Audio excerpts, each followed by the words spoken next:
chalice tonight. These words. We light this flame representing the warmth that exists between us. We light this flame remembering that without light we can't see one another, and may we see something of ourselves in each other, not just tonight, but every day.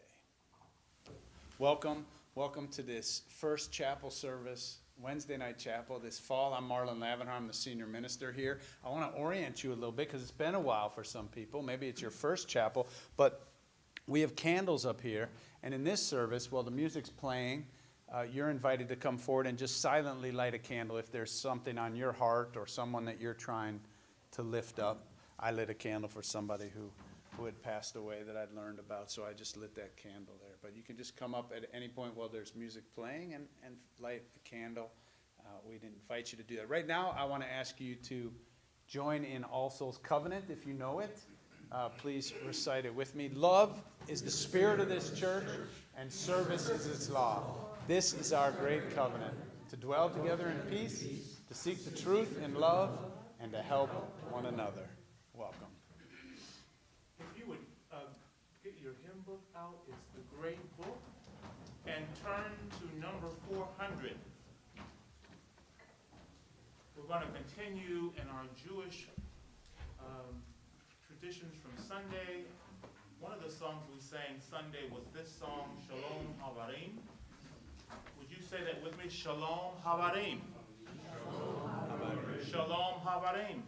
Shalom Havarim. Lahit Ra'ot. Lahit Ra'ot. Shalom. Shalom. Shalom. Shalom. It essentially means peace, my friends. I will sing it through once, and then I'll invite you to sing it with me. Shalom Havarim, Shalom Havarim, Shalom, Shalom. Lahit Ra'ot, Lahit Ra'ot, Shalom, Shalom. Let's try it. Shalom Havarim, Shalom Havarim, Shalom, Shalom. Lahit Ra'ot, Lahit Ra'ot, Shalom, Shalom. Once again. Shalom Havarim, Shalom Havarim, Shalom, Shalom. Lahit Ra'ot, Lahit Ra'ot, Shalom, Shalom. Now I'm going to sing it once, and I'm going to invite you to greet someone with peace. Would you do that? You can give them a smile or shake their hand or give them a fist bump, but greet someone with peace. Shalom Havarim, Shalom Havarim, Shalom, Shalom. Lahit Ra'ot, Lahit Ra'ot, Shalom, Shalom, Shalom. Lahit Ra'ot, Lahit Ra'ot, Shalom. Once more, please. Shalom Havarim, Shalom Havarim, Shalom, Shalom. Lahit Ra'ot, Lahit Ra'ot, Shalom, Shalom. It sounded great. I know that our rabbi friends down at B'nai Amunah would be very proud to hear this great Hebrew singing. As a matter of fact, some of you remember, Stacy will remember that B'nai Amunah, when they were doing renovations 20 years ago now, they were here, and they held their Friday night services right here, singing that song and many others like it, filling this place with Hebrew music and prayers.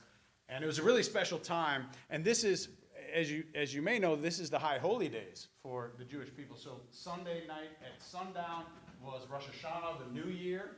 And they say that at the New Year, God keeps open the book of life for 10 days before God writes all the names in the book of life for another year and then closes it, and then that's it. So you want to, of course, everybody wants to have their name in the book of life for another year. And so God keeps it open, they say, for 10, but really not just repent, but to atone. And so Yom Kippur, after 10 days, is the Day of Atonement. And people come back to the temple, and that's considered the holiest day in the Jewish calendar.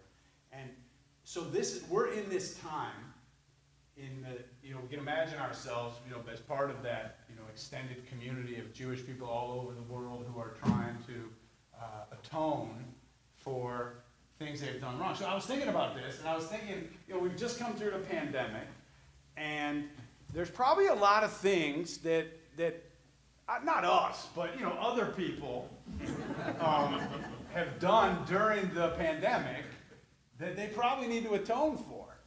So you might be able to help me out with some. I'll think I can think of a few. Not that we've done, or I'm not saying you, but seen, and then they weren't necessarily working or paying attention in the meeting or something like that, or doing what they said they were doing. You think? Oh no!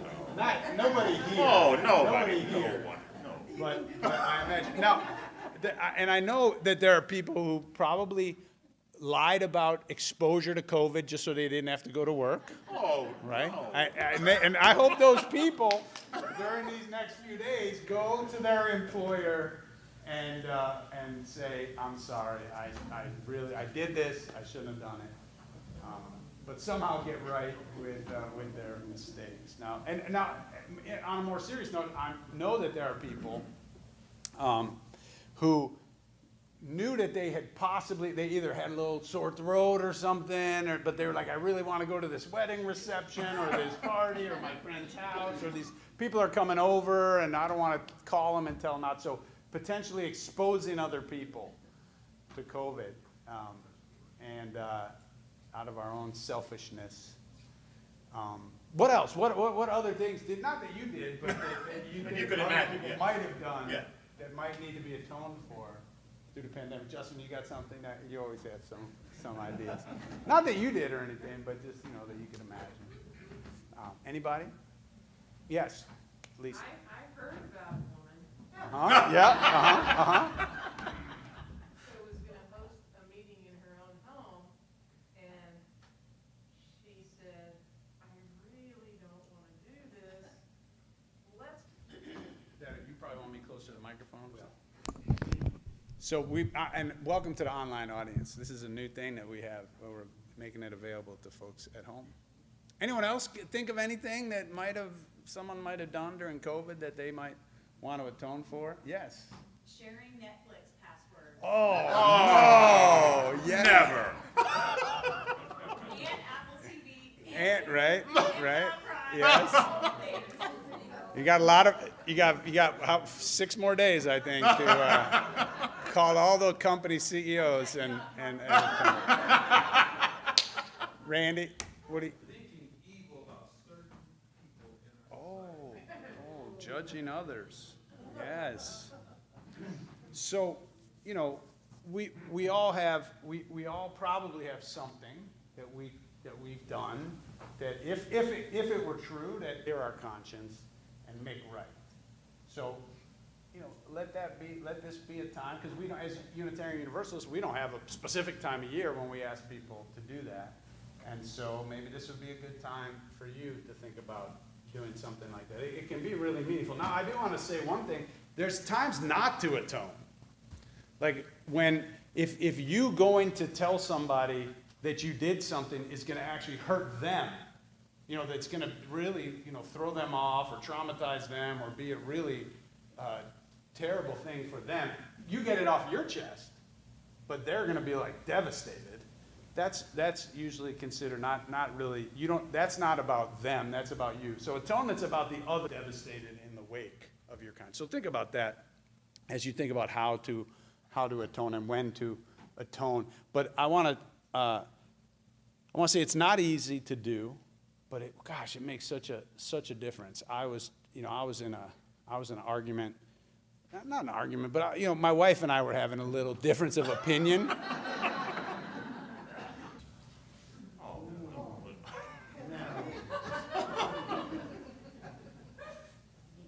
the staff all left. She would say, my tone of voice was kind of, I would say she interrupted me while I was trying to explain something to her in a very, I thought, nice way. But anyway, afterward, like, you know, that conversation ended abruptly and didn't get finished. But as I stormed off, as I walked away, that ultimately she was right. I mean, let me clarify. Let me clarify that. I still think I was right about the thing we were talking about. But she was right that I was being condescending about how I was delivering that. So anyway, it's complicated. These things are very complicated. So, but anyway, my point in saying this is,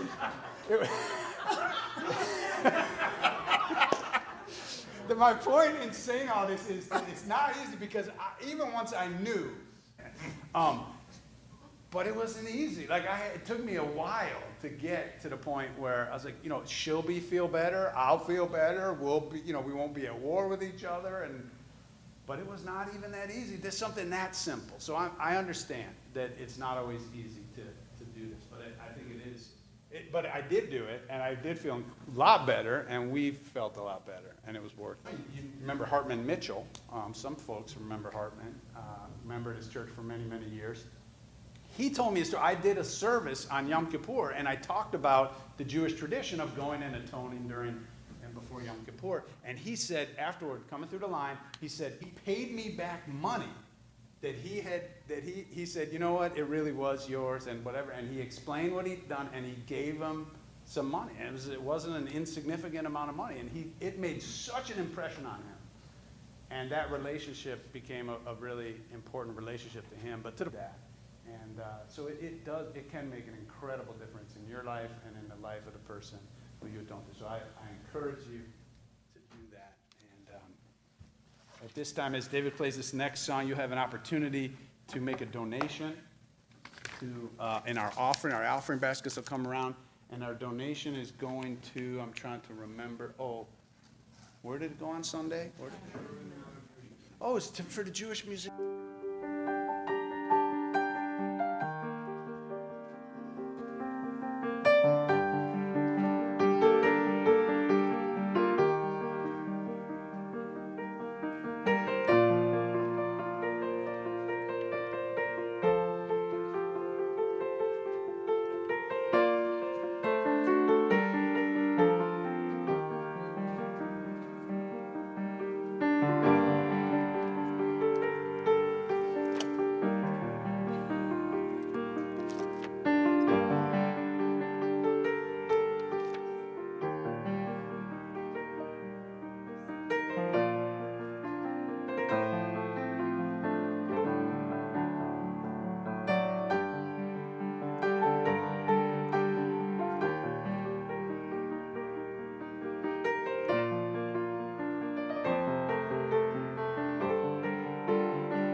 The back, reading number 637. 637. This is, it's called a Litany of Atonement. So I want us to share this. Went to his memorial service. Rob Eller Isaacs, his wife Jan Eller grew up in this church, in fact. 637. I'm going to read the first line, and if you would read the line that's in. Forgive ourselves and each other. We begin with Him in love. For each time that our fears have made us rigid and inaccessible. We forgive ourselves and each other. We begin with Him in love. For each time that we have struck out in anger without just cause. We forgive ourselves and each other. We begin with Him in love. For the selfishness which sets us apart and alone. We forgive ourselves and each other. We begin with Him in love. For falling short of the admonitions of the Spirit. We forgive ourselves and each other. We begin with Him in for losing sight of our unity,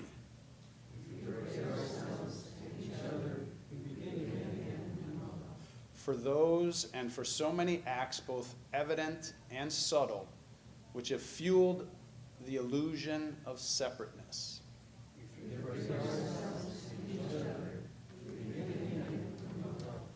May it be so. Hymn number 1, 2, come unto me. Sing in my heart all the stirrings of compassion. Blow in the wind, rise in the sea. Spirit of life, come to me. Let's sing together. Spirit of life, come unto me.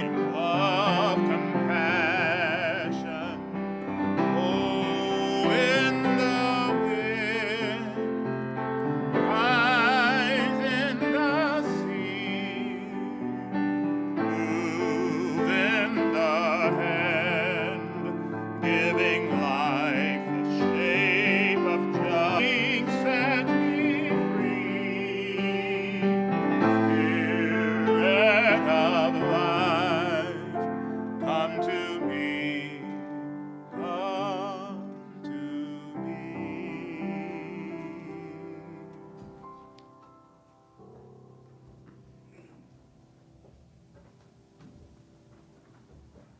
May that spirit of life, the very breath that we share, this oxygen with them, and them with us, spirit of life, while we have it, let us use it for good.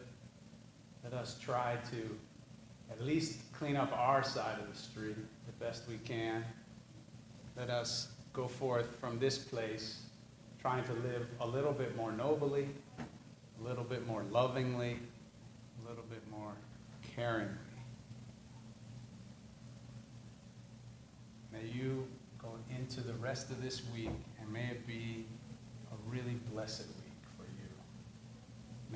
May you be a blessing of love and light to those around you, and may you find love and